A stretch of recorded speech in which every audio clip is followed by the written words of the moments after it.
A very beautiful Thursday on Mfahamu Kiongozi, where we get to hear stories from different leaders across the country. And today, I'm seated here ready to hear a story from one great leader, trade unionist. And today, it's someone I've followed closely, not only me, but also in the country. I know majority of us have seen what he has done. My name is Elizabeth Mutiko, and any other leader you'd like me to look for, remember 22047 across our socials as well, TV 47 Kenya, and I will look for that one particular leader you'd like to hear their story. Today I'm speaking to Davji Atellah. Yes, Davji Atellah. It's a name you've heard in the medical field, and when it comes to matters, doctors, the strikes you've heard in this country, you've seen.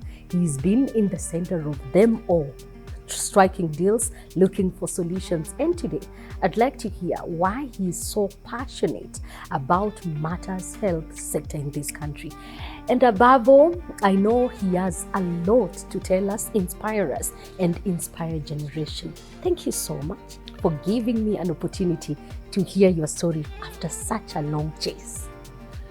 Thank you so much, Elizabeth, for having me today. It's been a while, and I'm sad. While, yeah. I'm sad and happy at the same time. I don't know how to feel, but I'm okay. Yeah, I mean, at the end of the day, we're here. So the process, you say that the result, the outcome. How have you been? I've been great. How is everything? Everything is like everybody else. We always want things to happen better.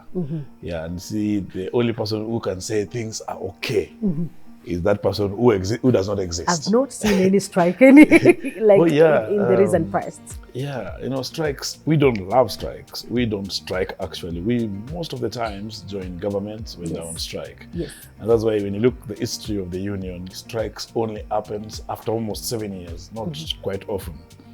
But as we speak today, we have a strike that is almost 50 days in Kiambu. We ended a strike last week in Kwale. So just the national strike is what we've not been having anytime soon. And this is because the issues that we raised last year was a year that we almost had two national strikes at the same time. I know. Yeah. And I remember you in studio, but now here we are. Yeah. We only have seen Davji Atellah in the forefront when you are advocating for some of the things to be done by the government when it comes to matters doctors. But this man, Dr. Davji Atellah, comes from somewhere. Where is that place? So, first of all, Davji Atellah is a name that my father gave me. He was a very close friend of my father. So my father was foreman for a contractor. So when he had many children, and I was the firstborn son, and then he gave me the name. In a family of how many people? In a family of 14 that I know of, but I keep meeting my other brothers and sisters. That's a huge family. Yeah, it's a big family. We are 14. Yes. But my father has many others. So we keep meeting. I keep meeting many of my relatives, many of my brothers, and many of my sisters. So how was life like Daktari while you were growing up? You know, I've had a bit expansive experience in life because when I was born with my parents, we were living in Kibera, somewhere called Katwekera. Katwekera.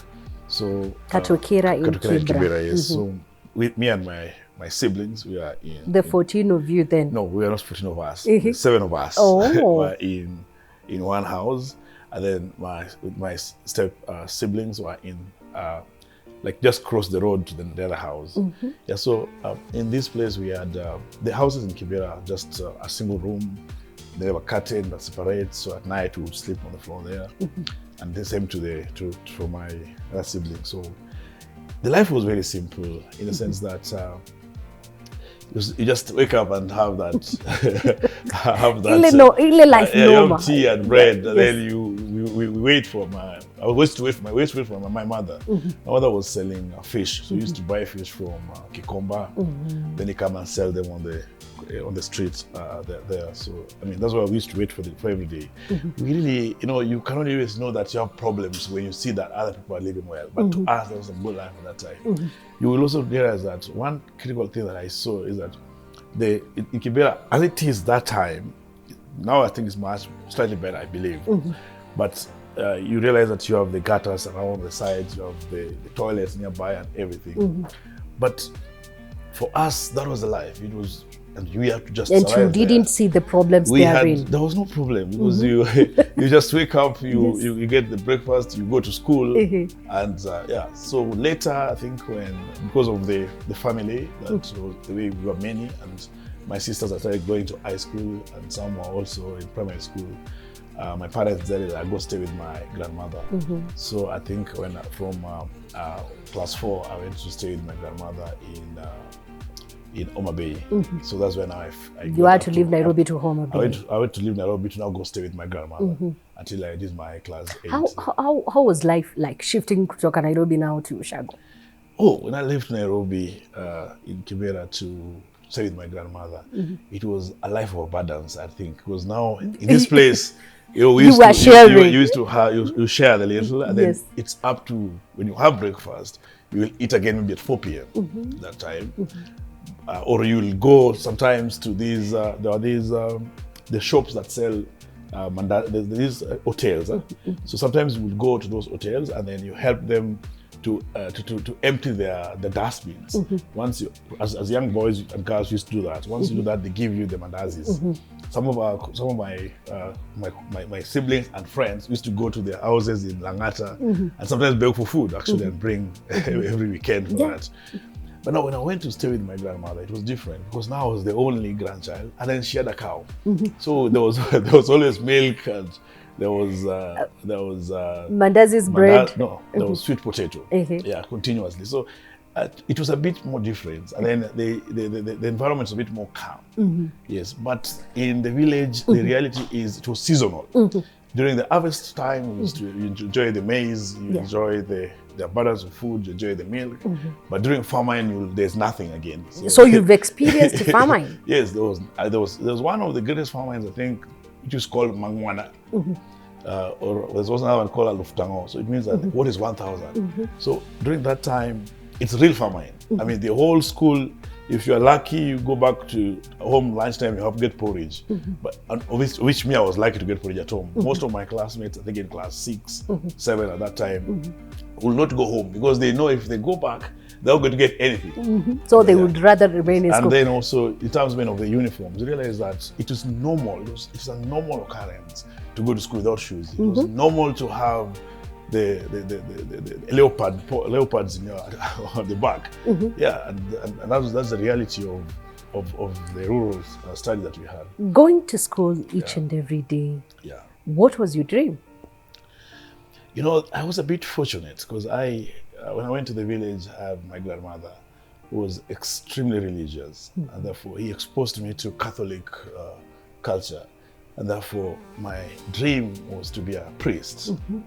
And I started going to the seminary, to Asumbi, where we would walk every Saturday from somewhere called Kakachar to Asumbi. It's about 30 kilometers, but we would walk every weekend, to go there and just stay for the night. So that was the aspiration. So with that, it was saying that you have to work hard to be a priest because there was like the idolized person in the village setup, in the class setup. So yeah, so that's one thing that I was looking at. So today we'll be having Priest Davji Atellah. You'll have Father Davji Atellah, yeah. So what changed?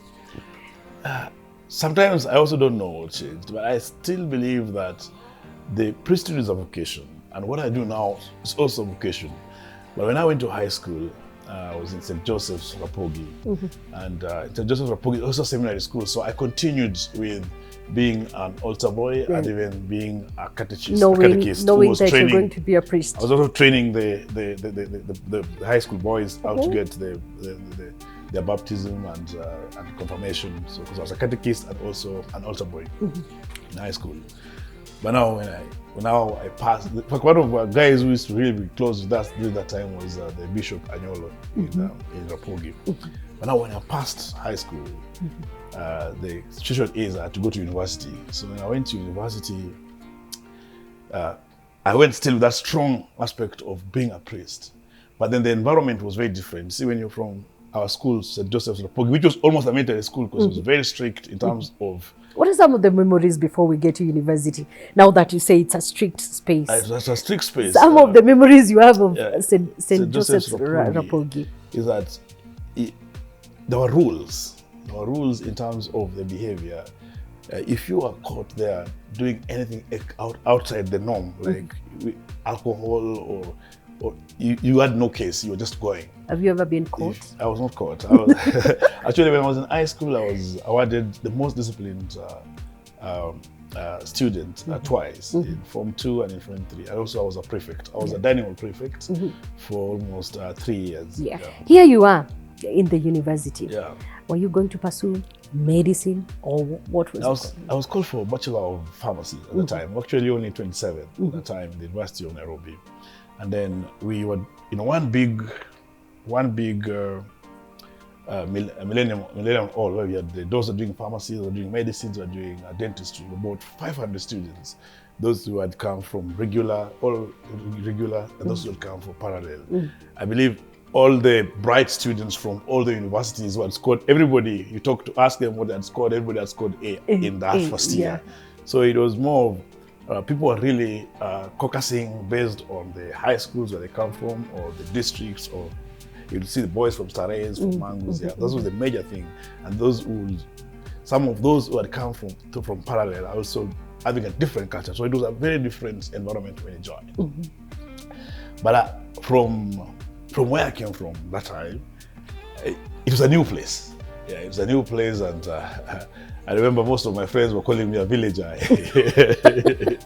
How was university like for you? University was good. It was a good life when we started. Is that where you started leadership? No. Or rather you continued? I was in high school, but also in university I was a leader. But when we came to the university, it was a different place. So first time we had just to focus and know each other. And I met one of my best friends there in the university who was my roommate. My friend up to now, we're with him in the union, Dr. Makomere. I also met some other Dr. Obure. So we then became like 3 good friends as in the universities. Now to try to, because you see, people are coalescing based on the universities where they came from, the high school where they came from. But now this one was from Alenana, Makomere, Obure was from Masena, now me from Rapogi. So we became good friends and tried to pursue the situation. And I think through that we enjoyed the university. I don't think there's any other place where there was a free life where you're not being judged like you were in the university, where anything goes. I think it was the university, and I think that's where also that plan of being a priest, in a way, dissipated. Yeah, because like I told you, my roommate was Makomere, who had a very much experience. Because the first day we came to university, the first day he became my roommate. And that's the first day I see him with a girlfriend. Like, I mean, I've never seen somebody so... Oh, this time you had not dated No, I had not dated, yeah. It's just like the very first day we joined the university, the first day in our room, we just arranged the room, and then, his girlfriend came in. Yes. And the next day, my friend did the same. So like, okay. So, and that's how you changed? No, I didn't change that. But so the time needed to move. And then it happened that we had... these lab activities together, and in the process, I went to one of the ladies in the lab and took away a pencil. First or second year? First year, I took a pencil, like without request. We just take the pencil because also I had those mentality of high school, a prefect or something. So I just took the pencil to just use, and this lady did not get mad or angry at me. She just allowed me to do whatever I wanted to do with that pencil, and I returned to her. And when I returned, she smiled. And I think that then became my girlfriend and became my wife. Oh, really? Yes. And that's where the path of... So the first year, that is how you got your wife? Yeah, I got my wife. From a pencil? Yeah, so from a pencil in the lab. Yeah. In 2009, that's when I took it from her. And the response was like, okay, this is different. Yeah, because I mean, also, when you come from boys' boarding schools, the interactions with ladies are quite different. And that time, and also when I left high school, it was not immediately, during our time when you leave high school, you're not immediately going to university, you're working first. Yeah, so when I left high school, I also worked. So by the time you got out of university, were you married? Marriage is a broad thing. But technically, I think I was married from that day I saw that lady.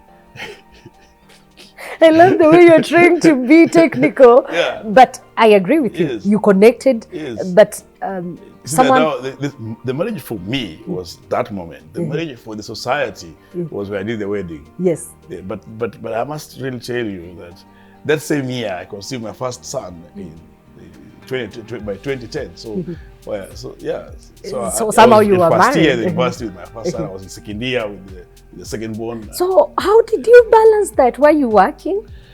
No, life balances itself. Yeah, some of these things, when we concentrate so much on them, then they don't work. But I believe that it's just about little planning.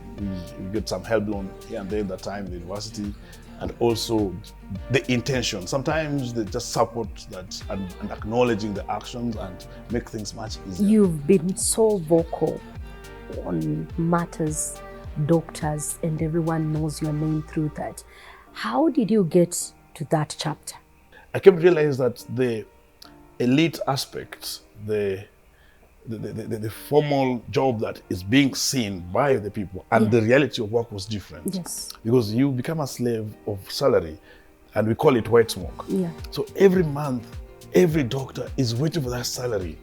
And therefore, the desperation, the pain that comes when that salary delays I was always seeing every day. Number two, every month. Number two, when that salary is paid, you realize that a normal way for the county is just to ensure that the deductions that you can't understand. The other thing is the promotions. Many doctors were struggling to get promoted. So it was a big problem. Even some end up being suicidal. Then on the other side, the financial burden on these doctors from the families was very high.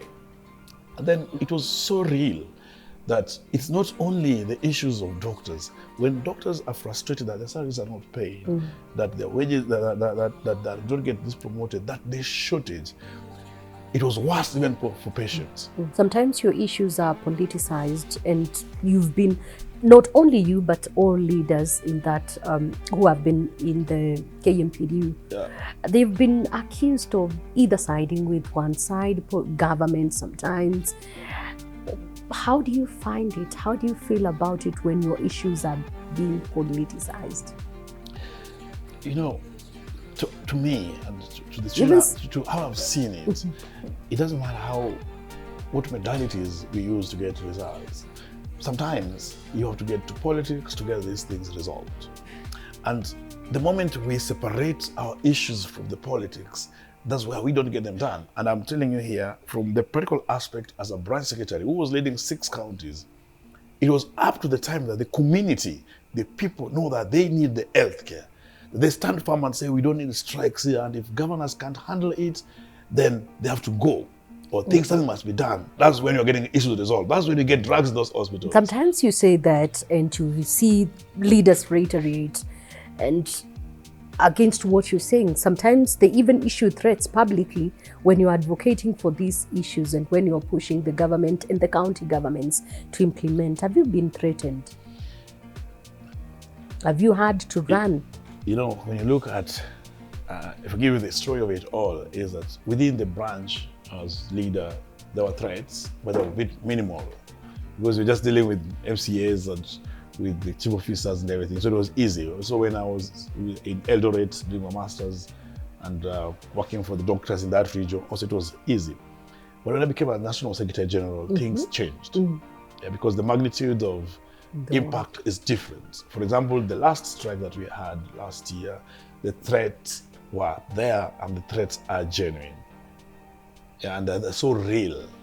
Because even before I got shot last year in February 2019, I was informed, I was told, don't go demonstrate today and let this matter slide. And when you were demonstrating, the police officer who actually shot me with that tear gas told me also that if you proceed beyond this point, I will take you out. So those were real, genuine threats that happened. And even when I was calling for the next strike last year in December, it was a repetition of the same thing. You've served under 3 or 4 cabinet secretaries. I served 4 cabinet secretaries. How do you rate them to where we are? I mean, they are very unique in terms of each one. Yes, I know. But you can say who had impact, or rather who looks like is going to have impact to your problems? I can profile for them, Yes. each of them in just 5 seconds. We worked with Kagwe between 2021 to 2022 for actually a year and a half. And I find that it was more into the euphoria of COVID that had taken place and more into the public relations and communication aspects. Then when we had Nakumicha who came in, he came to destroy and distract. Because she came in and then she tried to bring down all the gains that workers had put up. So more political connotation. Then we had Dr. Deborah, who had very good technical plans of the things that need to be done, but she did not have the political acumen that need to actually make these things happen. Now we have these current ministers, who I believe is and having came in to solve the problem. Because you explained these things, you sent him documents and he reads them. We meet next time to discuss these things, they make sense to him. And he has the political muscles to actually make sure that he enforces them through Treasury and through the Office of the Executive and make things move. Yeah, so the last minister, the previous minister, Deborah, You have confidence. made strike not to continue last year. This one has made things that could not be understood, which in the political goodwill, political action, political acumen to actually happen. You believe Duale is the man? I believe Duale, if with the trend that he has set up, if it continues, then many things actually will be unlocked. He has the courage that is necessary for this space, because this space has cartels. From doctor's eye, Yeah. President William Ruto and this government has drummed support towards Tifa Care and SHA, which they think, or rather they have hope that it's going to work to Kenyans. And leaders from the government side, they will tell you it's working. From doctor's eye, are we in the right direction towards that? I mean, if you look at our stand as union, from the point of enactment of this SHA Act, we strongly opposed it for a very long time. And this was because all the inputs that we were giving were not being considered for quite a long time. But I have so far seen a different approach in this matter, because we gave inputs last year on some of the matters like the chronic conditions, where they had reduced it to 300,000 and now it's at about 550. They changed it to 550. And also the inpatient ICU care, which was at about 4,000 per night, they increased it to 28,000. Yeah, so I will say that actually social authority is working, but with challenges still existing. The questions I'm going to ask, I need only one word answer. Your current read. The current read. What you're reading today. The Psychology of Money. The Psychology of Money. Your favorite day? Of the week? Yes. Sunday. One thing you cannot miss? You cannot do without. One thing. One thing you cannot miss is reading. One. What is the first thing you do when you wake up? Oh, when I wake up, the first thing I do is I look at my phone. Your favorite person? My wife. Who do you call most? I call my friend Miss Keller. Who do you converse with many hours? My wife and Makomere. When was the last time you cried? No, crying is varied. You can't just say cry. You shed a tear. I shed the tears. Publicly or? Publicly, privately? Publicly, I don't remember. Yeah. Your favorite meal? My favorite meal is ugali. Ugali. And your favorite ride? Like a car? Like a car. No, I have no favorite car. You have no favorite, even a bicycle? If I was to find you somewhere randomly, where could that be? Somewhere randomly? Randomly, just randomly. Somewhere randomly I can find you, Davji. A restaurant. A restaurant. If you were to change your career, which other career would you choose? You know, I don't think there's anything I've ever enjoyed in my life than being a trade unionist. Your nickname? Odebo. Odebo. Thank you so much for giving me an opportunity to hear your story. Again, keep doing what you're doing. There is a reward, and that can only come from God, not human being. Thank you so much for watching Fahamu Kiongozi. Today we've gotten to hear SG Davji Atellah, KMPDU SG Davji Atellah.